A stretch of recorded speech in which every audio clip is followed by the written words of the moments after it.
तो नमस्कार, आप देख रहे हैं प्रदेश का नंबर 1 और सबसे भरोसेमंद news channel India news Haryana और मैं हूं आपके साथ आयुष चित्रांश। सवाल यह है कि क्या बुधवार को किसान आंदोलन का हल निकलेगा। यह सवाल अपने आप में अहम इसलिए भी है क्योंकि बुधवार को सरकार और किसान संगठन के बीच छठे दौर की वार्ता होनी है।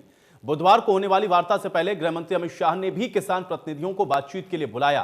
कयास ये भी लगाए जा रहे हैं कि 13 दिनों से जारी किसान आंदोलन का समाधान निकल सकता है।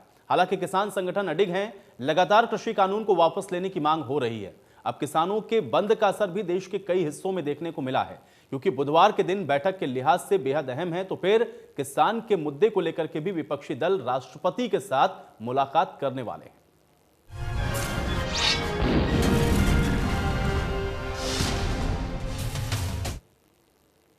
तो मुख्यमंत्री मनोहर लाल ने केंद्रीय कृषि मंत्री नरेंद्र तोमर के साथ भी उनके आवास पर मुलाकात की और बैठक के बाद ट्वीट करके सीएम ने कहा कि कृषि मंत्री ने उनको यह आश्वस्त किया है कि एमएसपी पर कहीं कोई आंच नहीं आएगी। तो मुख्यमंत्री ने भी मुलाकात की। आपको बता दें, केंद्रीय कृषि मंत्री नरेंद्र तोमर के साथ एमएसपी को लेकर के एक बार फिर से मुख्यमंत्री की तरफ से बात को दोहराया गया कि एमएसपी पर किसी तरह की कोई आंच नहीं आएगी। लेकिन सवाल सबसे महत्वपूर्ण इन सब के बीच में यही बरकरार है क्योंकि छठे दौर की कल वार्ता होनी है, लेकिन उससे पहले अमित शाह के साथ भी किसानों के प्रतिनिधि मंडल को बुलाया गया है बातचीत करने के लिए। 14 प्रतिनिधि इसमें गए हुए हैं बातचीत करने के लिए और वहां पर आज बातचीत में क्या कुछ निकलता है ये भी कल की होने वाली बैठक की दशा और दिशा को तय कर देगा। तो बेहद महत्वपूर्ण है क्योंकि अब अमित शाह खुद इस पूरे आंदोलन को लेकर के किसानों के साथ अब फ्रंट फुट पर बातचीत करते हुए नजर आ रहे हैं और अब इसका हल निकलता क्या है यह अपने आप में एक बड़ा सवाल अभी भी बरकरार है। अकाली दल हमारे साथ रह करके उन्होंने भी इसका समर्थन किया हुआ है और ये एक केवल जिसको कहना चाहिए एक सस्ती राजनीति करने के लिए किसानों के कंधे के ऊपर और ये सब किया जा रहा है, जो अच्छी बात नहीं है। लोकतांत्रिक व्यवस्थाओं में इस प्रकार से दबाव बना करके कोई काम नहीं होते हैं। उचित है उचित है, अनुचित है अनुचित है। इसलिए जो उचित बातें हैं वही सम्मानित मान करके और मुझे लगता है कल ये फैसला। सर, खिलाड़ी अवार्ड वापस दे रहे हैं। हरियाणा से जो विजेंद्र सिंह है बॉक्सर, वो भी उन्होंने भी जाके वहां पर कहा कि वे अवार्ड वापस देंगे। तो एक दौड़ एक होड़, एक दौड़ एक होड़, इस विषय में कौन आगे निकल जाए। तो ये विषय इस प्रकार के ठीक नहीं होते हैं। आखिर सम्मान सम्मान होता है। सम्मान वो एक राष्ट्र के प्रतीक हैं, देश के प्रतीक हैं, इसलिए उनको सम्मान दिया जाता है। व्यक्ति इस नाते से सम्मान नहीं दिया जाता। तो राष्ट्रीय सम्मान के नाते से उनको कुछ चीज दी जाती है तो उनको इस प्रकार का व्यवहार नहीं करना चाहिए। फिर भी वो करते हैं तो उनकी व्यक्तिगत इच्छा है। कांग्रेस नेताओं द्वारा राज्यपाल को पत्र लिखा गया है, कोई उस पर क्या कहना चाहिए? हाँ, लिखना चाहिए, उनको लिख सकते हैं। कोई भी दल जो है अपनी बात को, राज्यपाल जो है वो संविधान के संरक्षक होते हैं, उनको अपने नाते से जिसको जो बात रखनी है। कल की जो मीटिंग होगी लगता है कोई समाधान निकलना चाहिए। अभी तो अपेक्षा ये है क्योंकि जितनी बातचीत पहले दौर में हुई है और कल भी। तो किसान आंदोलन और भारत बंद को लेकर के पूर्व मुख्यमंत्री भूपेंद्र सिंह हुड्डा ने कहा कि कांग्रेस किसानों के साथ खड़ी है, सरकार को तीनों कानूनों को रद्द करना चाहिए। उन्होंने यह भी कहा कि सरकार को किसानों के बारे में जल्द सोचना चाहिए। This is the time government to act. सारे किसान उसमें हैं। ये कहते हैं रिफॉर्म्स लाए के लिए हम, ठीक है, आई एग्री, कुछ रिफॉर्म्स की जरूरत है, there is, but in these act जो इन्होंने कानून पास किए हैं उसमें कोई रिफॉर्म की रिफ्लेक्शन नहीं है। तो दे शुड विड्रॉ दिस और पार्लियामेंट का सेशन बुलाकर डिस्कस कर लें। Government should immediately suspend these acts, withdraw these acts. If they want some reforms, they should call Parliament, discuss it, and then implement it. Even this report, if you could read that report, I called all farmer organizations of the country, different stakeholders. So while passing these 3 acts, nobody was consulted. During Corona period, everybody was read and it was passed in Parliament without any discussion. So stakeholders were not taken into confidence. So this is तो भूपेंद्र सिंह हुड्डा को भी आप सुन रहे थे, सीधे तौर पे सरकार के ऊपर निशाना साधते हुए और साथ ही साथ विधानसभा के आपात सत्र को भी बुलाने की मांग उनके द्वारा की गई है। और आज की बड़ी बहस की शुरुआत करें उससे पहले कुछ अहम सवाल उस पर भी आज नजर डाल लेते हैं। आज की बड़ी बहस का सबसे पहला और अहम सवाल यही है कि बंद के बाद अब क्या जो किसानों की मांगे हैं उनको सरकार मान लेगी। दूसरा अहम सवाल यह है कि कल छठे राउंड की मुलाकात में क्या बात बनेगी, क्योंकि इस पर निगाहें सबकी हैं। और कल क्या यह माना जाए कि किसान आंदोलन का जो हल है वो निकल जाएगा। ये तीनों ही सवाल आज की बड़ी बहस के, इसी के इर्द गिर्द आज की हमारी बड़ी बहस रहेगी। तमाम मेहमान मेरे साथ जुड़ गए हैं, उनका परिचय मैं आपके साथ करवा देता हूं। प्रोफेसर वीरेंद्र चौहान जी हमारे साथ जुड़े हुए हैं, प्रवक्ता भारतीय जनता पार्टी। प्रोफेसर वीरेंद्र चौहान जी, बहुत स्वागत है आपका इस चर्चा में। बजरंग दास गर्ग जी हमारे साथ जुड़े हुए हैं, प्रवक्ता हैं कांग्रेस के। बजरंग दास गर्ग जी, आपका भी स्वागत है। और रणवीर लोहान जी हमारे साथ जुड़े हुए हैं, प्रवक्ता हैं इनेलो के। रणवीर लोहान जी, आपका भी बहुत स्वागत है। प्रोफेसर वीरेंद्र चौहान जी, आपसे चर्चा की शुरुआत करते हैं, अगर आप मेरी आवाज को सुन पा रहे हो। वीरेंद्र चौहान जी, मैं ये समझना चाह रहा हूं आपसे, क्योंकि एक तरफ तो देखिए अमित शाह के साथ आज बैठक होनी है, कल छठे दौर की भी वार्ता है, लेकिन उससे पहले किसान एक बार फिर से इस बात को दोहरा रहे हैं कि उनको यस या नो में जवाब चाहिए। क्या ऐसे समाधान निकलेगा?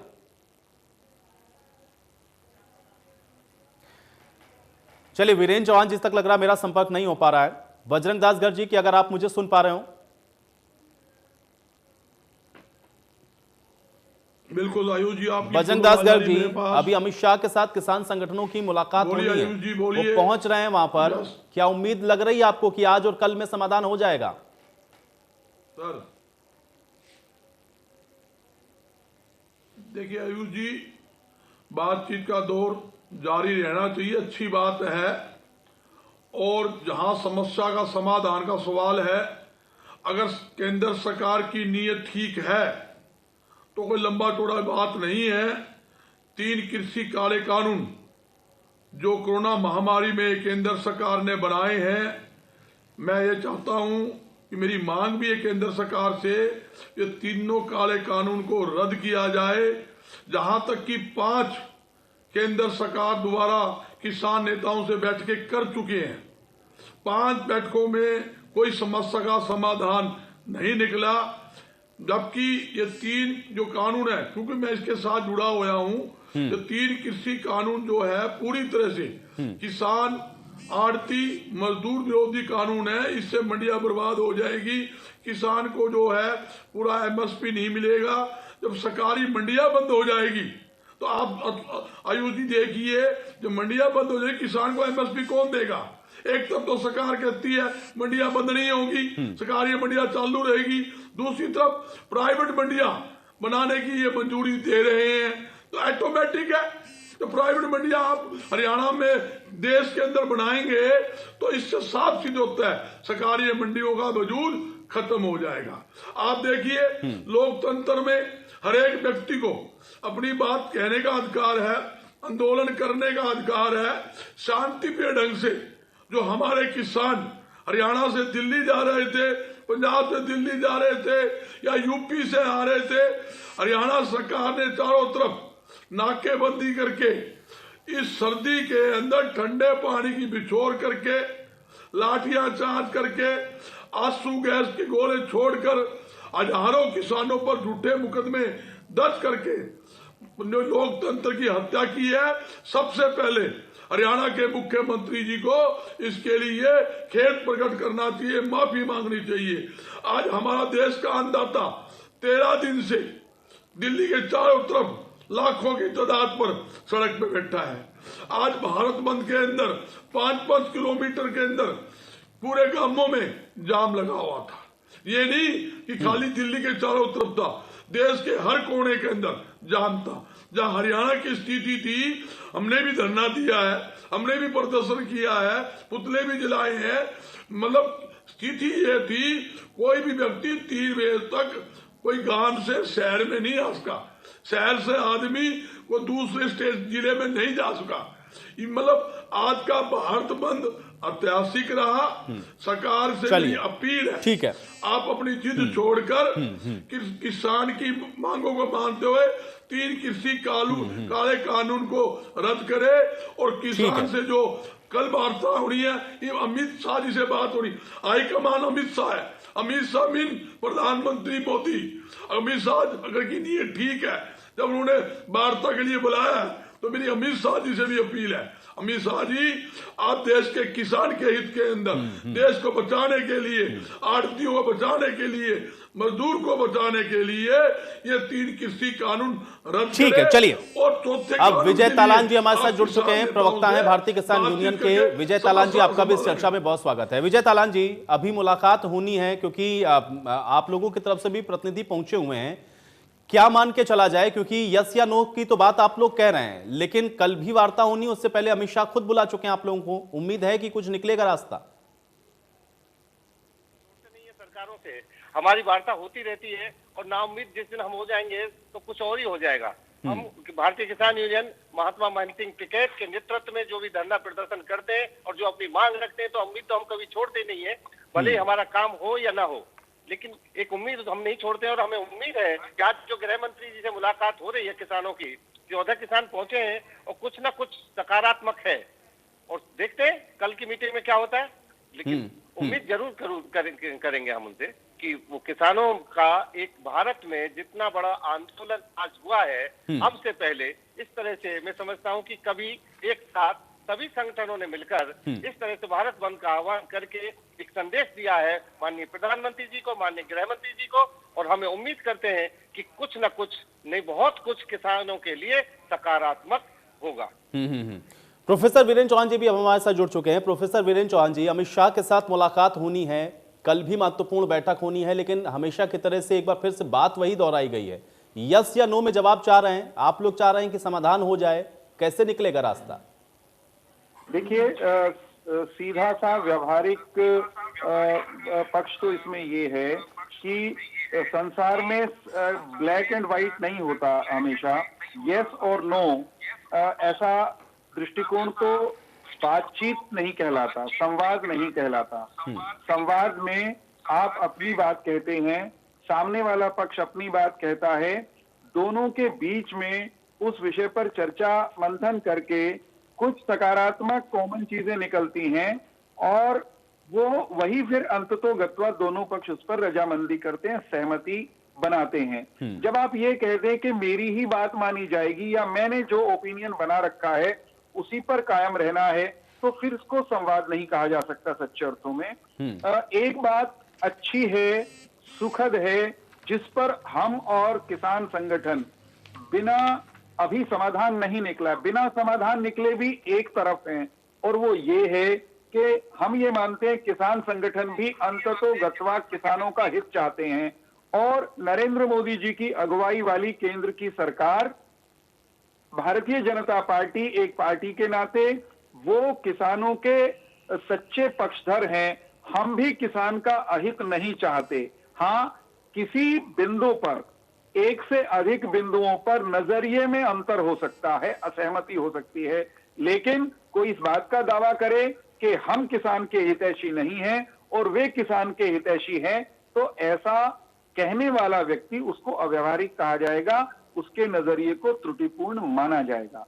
संवाद करके हर समस्या। लेकिन वीरेंद्र चौहान जी, बद्रीदास गर्ग जी तो कहते हैं तो वही किसान है जो कि अपनी बात को रखने के लिए शांतिपूर्ण तरीके से आ रहा था। आपने गड्ढे खुदवा दिए, आपने वाटर कैनन का इस्तेमाल किया, आपने उनके ऊपर लाठी चलवा दी, ये बात तो हर चर्चा में दोहराते। मैं चाहूंगा जवाब दें।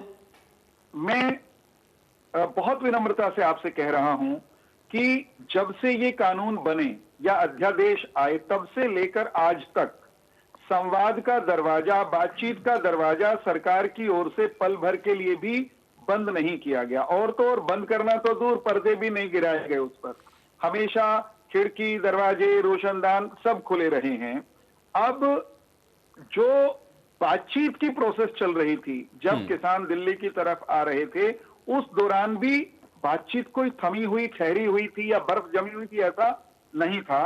बातचीत का सिलसिला चल रहा था।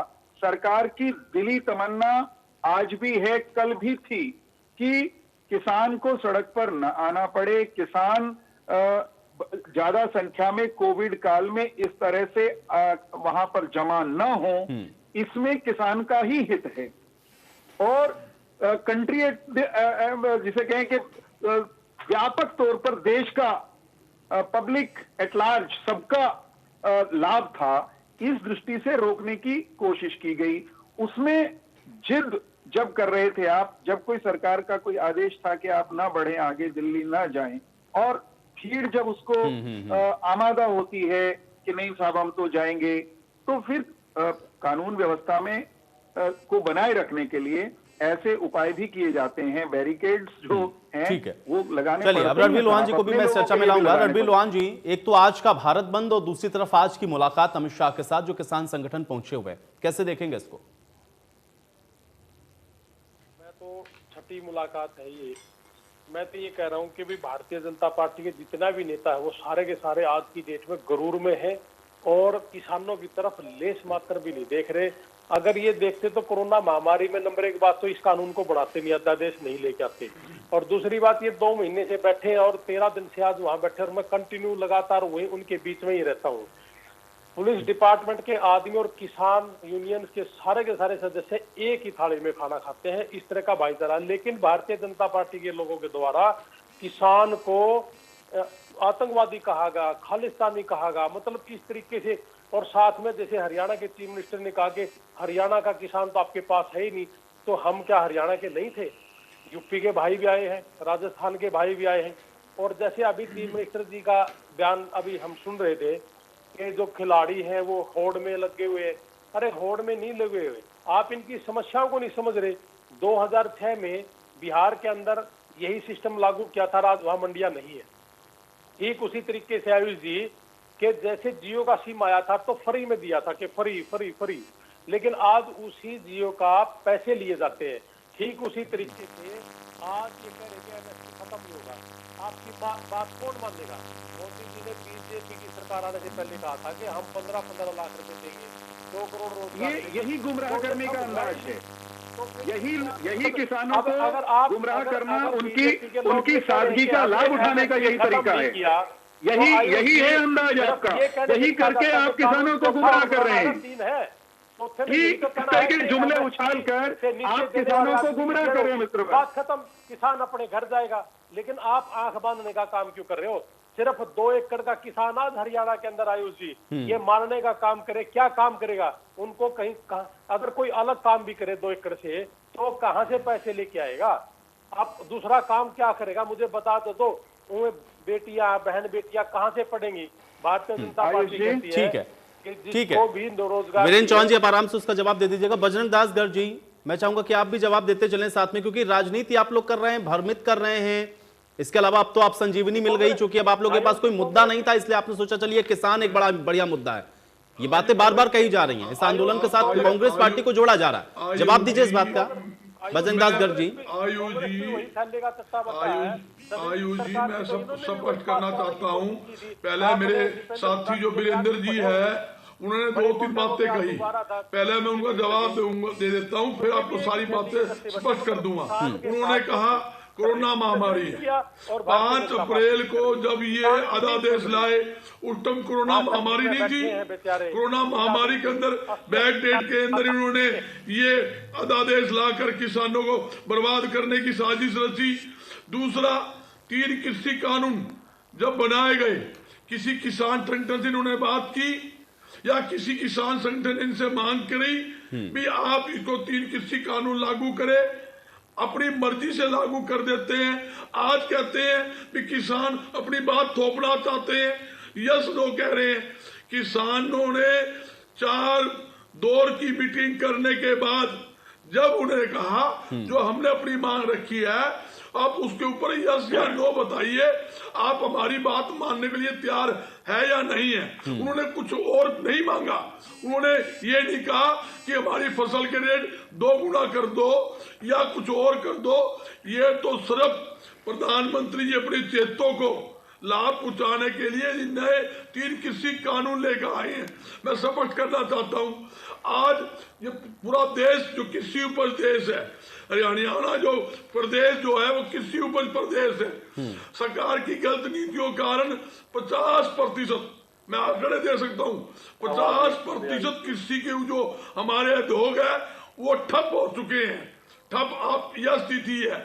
आज ये बोलते हैं भी राजनीति करते हैं, भाई सारे किसान हैं, सारे व्यापारी है, मजदूर भी है, सब आज किसान आंदोलन के साथ सारा किसान संगठन, कर्मचारी संगठन, जितने व्यापारी संगठन हैं, अनाज मंडियां, सब्जी मंडियां, सभी खुले तौर पर उनका समर्थन करती है। और जितनी राजनीतिक पार्टियां हैं भाई, उनके भी खेत खलियान है, कोई आड़ती है, कोई किसान है, खुले तौर पर सभी का एक समर्थन है कि 3 कृषि जो काले कानून केंद्र सरकार लेकर आई है, किसान को उजाड़ना चाहती है, आड़ती को उजाड़ना चाहती है। मैं जी स्पष्ट कर देता हूं, आज व्यापार घाटे में, उद्योग घाटे में, छोटे छोटे इन्होंने व्यापार ठप करवा दिए।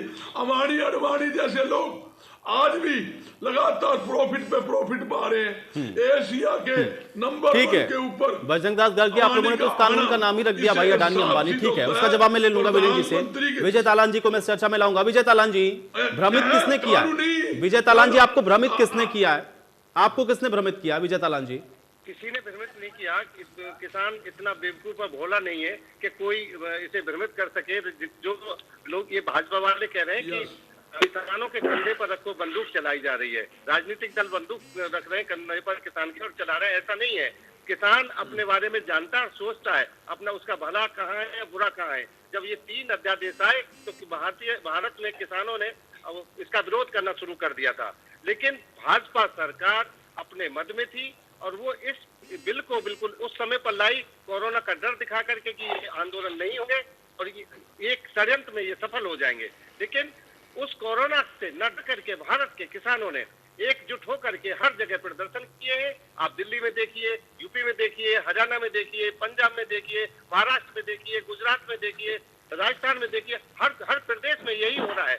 आज अगर ये नहीं वार्ता सफल होती है, कल सफल, आज चलिए मीटिंग और कल नहीं होती है सफल, तो उसके बाद परिणाम भयंकर होंगे। इस अध्यादेश के जो भाजपा सरकार लाई है, इनको देर आए दुरुस्त आए, तो मैं तो यही कहूंगा कि ठीक है। लेकिन विजय तालान जी, एक सवाल मेरा और भी बड़ा महत्वपूर्ण है, क्योंकि देखिए जब आप बातचीत की मेज पर बैठते हैं या मैं भी किसी के साथ अगर वार्ता करने की स्थिति में जाऊंगा तो कुछ बातें मेरी होंगी, कुछ बातें उसकी होंगी, लेकिन यस या नो में अगर मैं जवाब चाहूं तो मुझे लगता है तो फिर उस वार्ता का कोई मायने नहीं होगा ना। वो तो एक आपकी डिमांड है कि भाई आप मुझे जवाब दीजिए। वार्ता का तो मतलब यह है कि दोनों तरफ से कम्युनिकेशन है। वार्ता में जाने से पहले ही यस और नो की बात आप लोगों ने फिर दोहरा दी। उम्मीद कैसे करें हम लोग?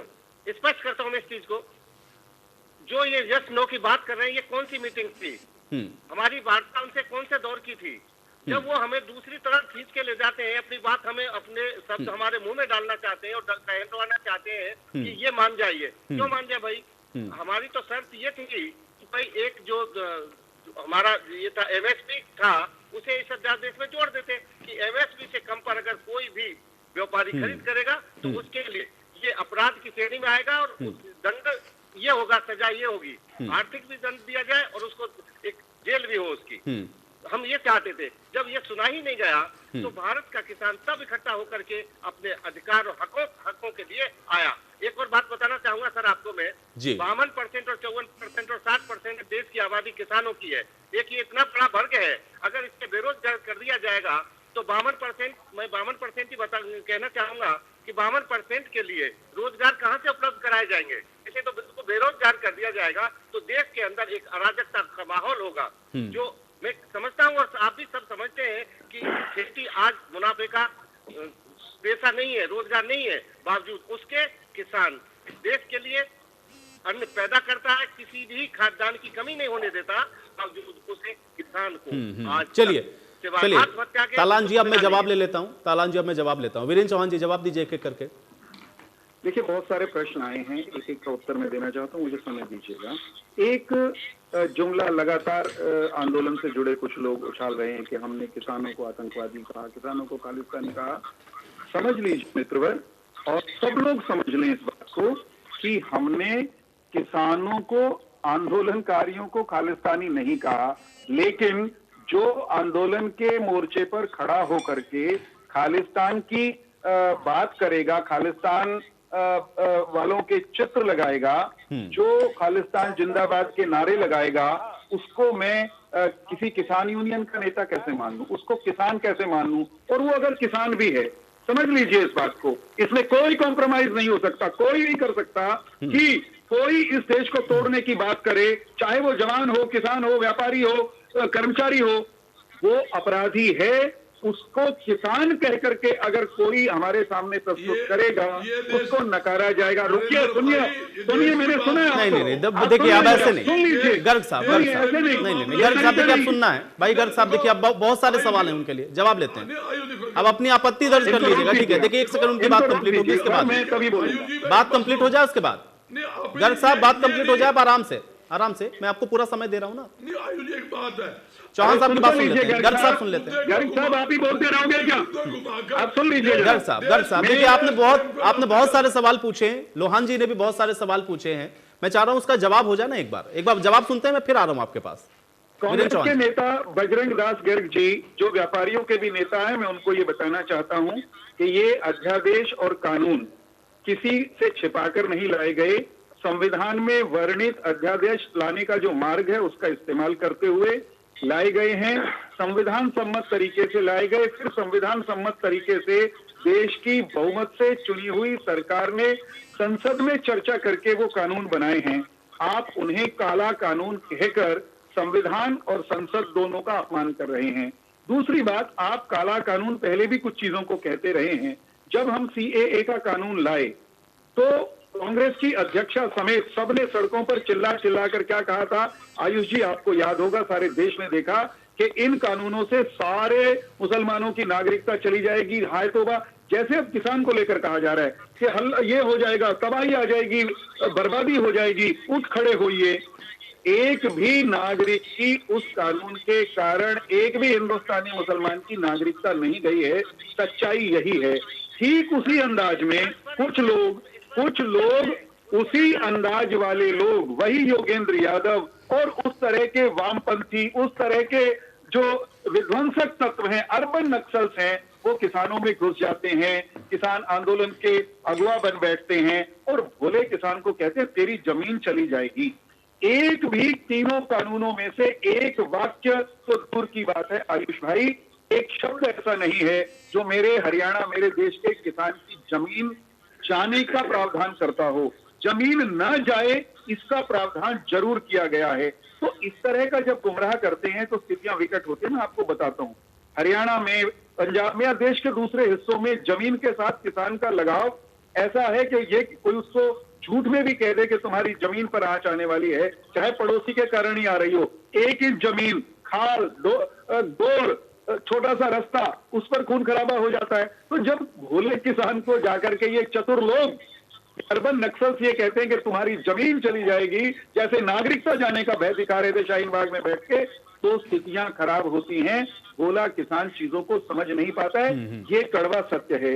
रही बात किसान के ऊपर आने वाले संभावित संकटों की, एक मित्र कह रहे थे कि रोजगार कहां से होगा।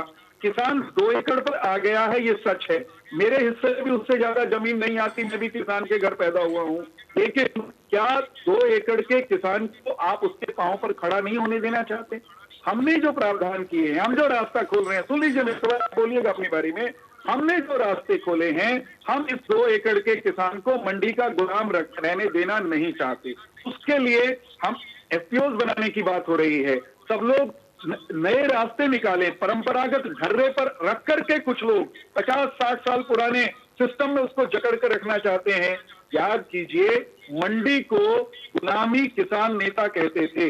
मंडी के बाहर भी बेचने की अनुमति मिलनी चाहिए, ये किसानों के बहुत सारे नेताओं ने समय समय पर मांग की है। हमने किसान को मंडी के चक्रव्यूह से आजाद किया है, उसके कारण हमारी प्रशंसा होनी है साहब, लेकिन आप प्रशंसा होने नहीं देना चाहते, आप किसान का भला होने देना नहीं चाहते। हाँ, अब बजरंग दास गर्ग जी की बात को सुनते हैं। बजरंग दास गर्ग जी, क्या आपत्ति थी आपको? आयुष जी, मैं जवाब देता हूं वीरेंद्र जी का। इन्होंने एक बात कही है, मंडियों के बाहर फसल बेचने की इजाजत तो पहले भी थी, मगर ये काले कानून के अंदर क्या प्रावधान रखा है? बजरंग दास जी, कानून बहुत गोरा है, कानून बहुत गोरा है, कुछ लोगों का मन काला है, समझ लीजिए बजरंग जी। कानून काला नहीं है, झूठ मत बोलिए, सच स्वीकार करिए। कानून बहुत अच्छा है, कानून वैसा ही है जैसा आप बनाना चाहते थे। आप बना देते तो राहुल गांधी जैसा घोड़ा होता। आप बना देते तो राहुल जैसा रंग मान लेते आप उसका। अब आपको राहुल जैसा रंग नहीं दिखाई चलिए देता कानून का। वीरेन जी अब गर्ग साहब की बात वीरेन जी अब गर्ग साहब की बात को सुनिए। ठीक है अब आपने क्लैरिफिकेशन दे दिया, मुझे लगता है अब गर्ग साहब की बात को सुनते हैं। गर्ग साहब ठीक है गर्ग साहब जहाँ इन्होंने कहा मंडियों के बाहर फसल बेचने का इजाजत दी है, मैं कहना चाहता हूँ पहले किसान मंडियों से बाहर माल नहीं बेच सकता था, पहले ही बेच आपको खरीदने की इजाजत थी क्या? मैं व्यापारी नेता बजरंग दास गर्ग से पूछता हूँ, क्या बजरंग दास गर्ग मंडी से बाहर खरीद सकते थे? क्या ये वायलेशन नहीं था कानून का? झूठ मत बोलिए चैनल पर बैठकर झूठ नहीं बोलना चाहिए। बजरंग दास गर्ग क्या डायरेक्ट किसान से खरीदने? चलिए गर्ग साहब इसका जवाब देंगे, बजरंग दास गर्ग जी बताइए, इससे पहले आप बेच सकते थे क्या? मंडी से बाहर बेच सकते थे क्या? आप खरीद सकते थे बजरंग दास गर्ग? चलिए गर्ग साहब से जवाब लेते हैं, गर्ग साहब से जवाब ले लें। गर्ग साहब किसान को वीरेन जी शांत हो जाए, वीरेन जी थोड़ा सा शांत हो जाए, थोड़ा सा शांत हो जाए। ये सरकार नहीं है बजरंग दास दबेगा। देखो मंडी के अंदर किसान फसल बेचेगा, सब्जी बेचेगा, फल बेचेगा तो मार्केट फीस लगेगी। मंडी के गेट के बाहर अगर फसल बेचेगा, सब्जी बेचेगा, फल बेचेगा तो कोई मार्केट फीस नहीं है, तो मंडियां तो ऑटोमेटिक बर्बाद हो गई। दूसरी बात ये कहते हैं भाई हम किसान को एक मौका और दे रहे हैं। भाई किसान अपनी फसल, ये कानून है देश के किसी कोने में कहीं बेच सकता है। अगर सरकार किसान हितैषी थी, आज 8 महीने हो गए, मैं इनकी बात का जवाब दे रहा हूं, 8 महीने से आज तक समस्या का समाधान इन्होंने क्यों नहीं किया?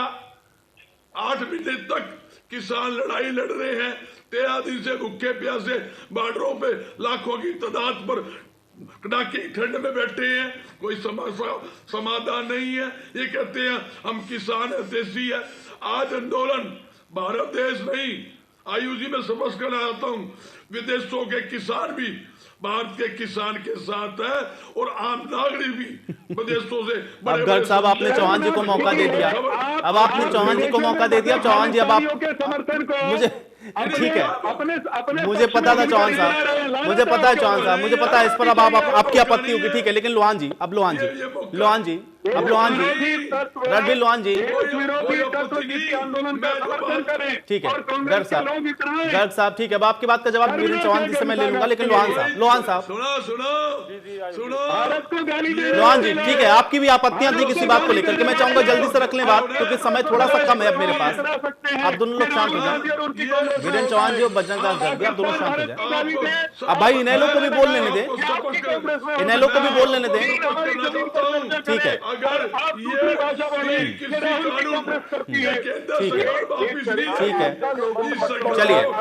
ठीक है चलिए अब इनेलो को भाई सुन लीजिए, उसके बाद किसान की बात भी सुन लीजिएगा, थोड़ा किसानों की बात को भी सुनिएगा, इनेलो की बात को भी सुन लीजिए। ठीक है, गर्ग साहब हो गया, गर्ग साहब ठीक है, अब आपने अपनी आपत्तियां रख ली।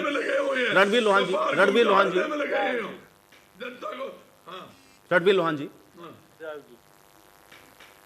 जी आप कुछ बातों को लेकर आपत्तियां थी, मैं चाहूंगा रखें अपनी बातों को। जी मुझे आपत्ति ये थी कि जैसे मेरे बीजेपी के प्रवक्ता ने कहा कि जब किसान आंदोलन करने के लिए दिल्ली आ रहा था तो कुछ असामाजिक तत्व जिनको आतंकवादी और खालिस्तानी कह रहे थे, मैं इनकी बात को महाराज हाथ जोड़ के विनम्रता एक अनुरोध है, खालिस्तानी है उसको खालिस्तानी कहने में आपको शर्म क्यों आ रही है? आपको परहेज क्यों हो रहा है? उनको पकड़ा, जो आतंकवादी है, जो खालिस्तान की बात कर रहा है, आपको भी उसको खालिस्तानी ही कहना पड़ेगा।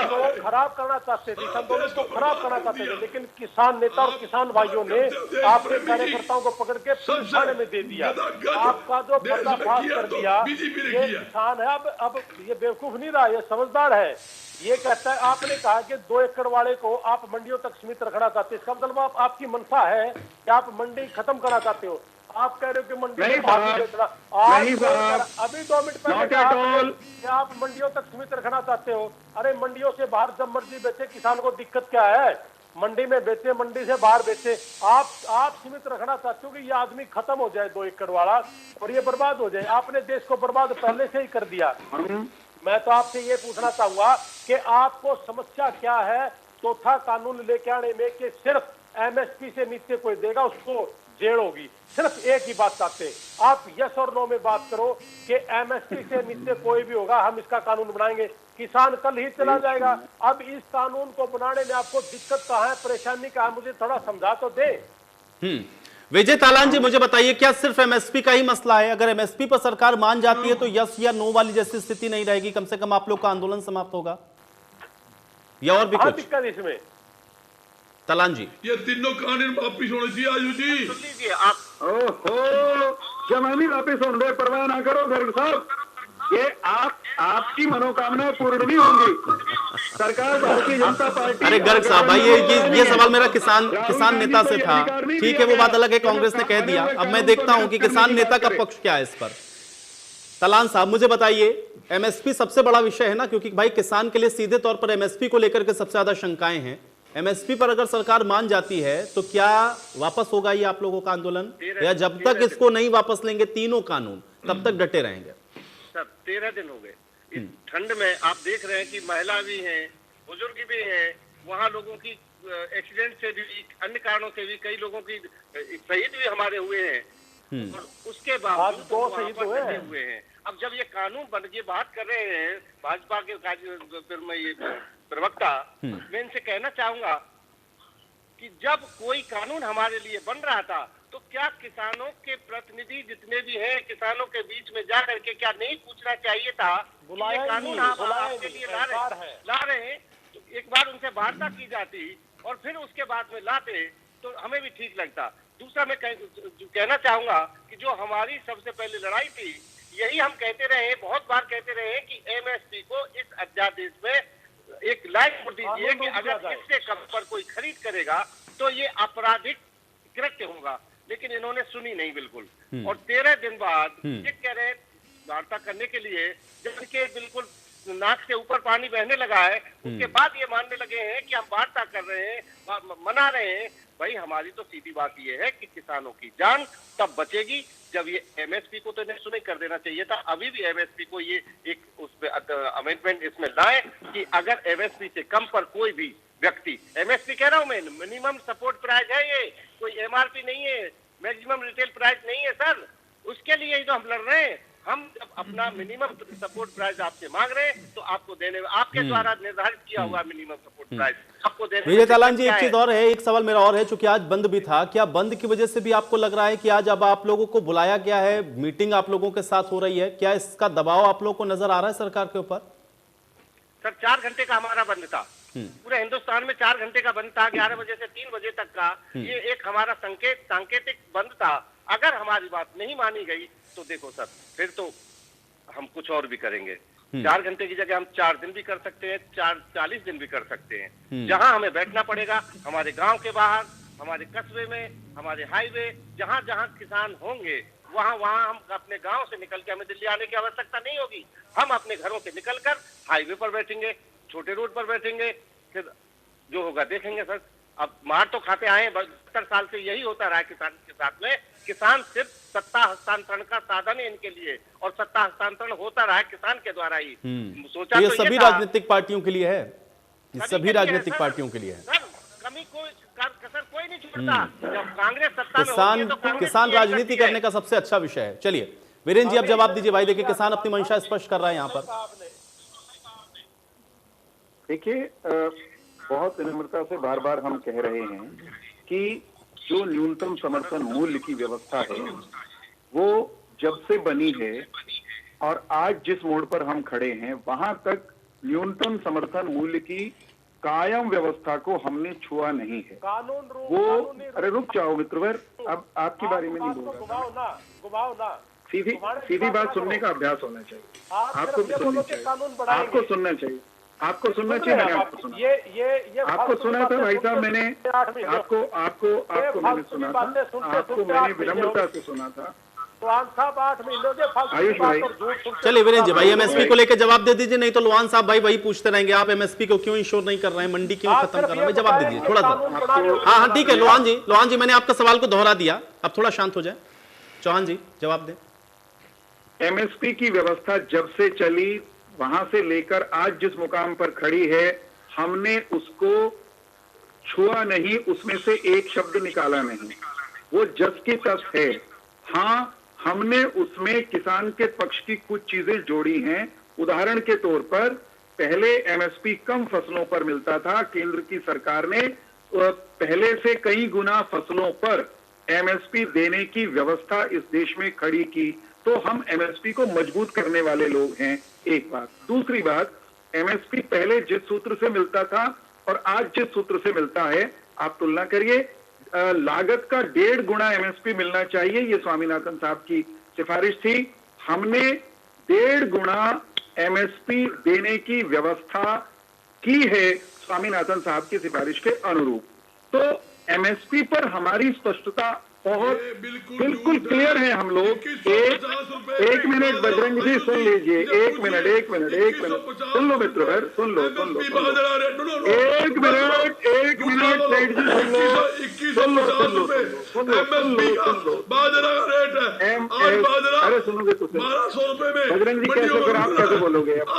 देखिए, ये बजरंग दास गर्ग जी का बिल्कुल फेवरेट सब्जेक्ट है और भाई वो क्योंकि जुड़े हुए हैं उन चीजों से, तो इसलिए भाई एमएसपी का अगर जिक्र होगा तो बजरंग दास गर्ग जी बोलेंगे। ठीक है गर्ग साहब, लेकिन मुझे पता है, ठीक है गर्ग साहब मुझे पता है और वो जानकारी है, वीरेंद्र जी को भी वो जानकारी है। सवाल यही है ना कि भाई एमएसपी तो है, लेकिन एमएसपी पर खरीद हो रही है ना, ये इंश्योर कौन करेगा? क्योंकि किसान तो संतुष्ट नहीं है। एक छोटी सी बात कहने दीजिए मुझे। चौहान जी ठीक है गर्ग साहब आपका सवाल समझ में आ गया, उसका जवाब लेते हैं, वीरेंद्र जी से जवाब लेते हैं। वीरेंद्र जी जवाब दे। इनको रोक लेंगे तो मैं जवाब दे दूंगा। ठीक है गर्ग साहब आपकी बातों का लब्बो लुआब यही है ना भाई, एमएसपी पर नहीं हो रही खरीद, ठीक है, यही तो जवाब मैं ले रहा हूं ना। जवाब दीजिए चौहान साहब, जवाब दीजिए, एमएसपी पर नहीं हो रही खरीद। ये बोलने नहीं देना चाहते, इनको रोक। ठीक है, सुन लो, बोलने नहीं। अब चौहान जी कहेंगे आपने तो खरीदा ही नहीं, हम तो खरीद रहे हैं। चलिए ठीक है भाई, ठीक है, मैं उस विषय में नहीं, ठीक है, बहुत जल्दी से चौहान साहब जवाब दे दीजिए। गर्ग साहब बोलते रहेंगे, आप जवाब दीजिए।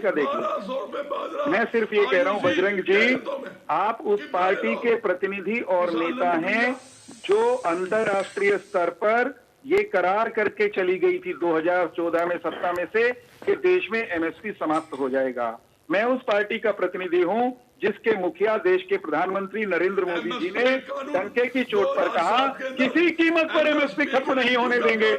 आप अपने गिरेबान में झांक लीजिए बजरंग जी, एक बात, अरे चीची करने से कुछ नहीं होता, सच्चाई है, ऐतिहासिक सत्य नहीं बदले जा सकते आपके चिल्लाने से। टैक्स पर चर्चा करने की हिम्मत है तो बात कर लीजिए। चलिए अब इसे आरोप प्रत्यारोप के साथ मुझे समाप्त करना होगा और सत्य से बेहतर यह है कि भाई जो मौजूदा हालात हैं वो बदल जाएं तो ज्यादा बेहतर होगा। अब आप सभी का बहुत शुक्रिया समय निकालने के लिए, इस चर्चा का हिस्सा बनने के लिए।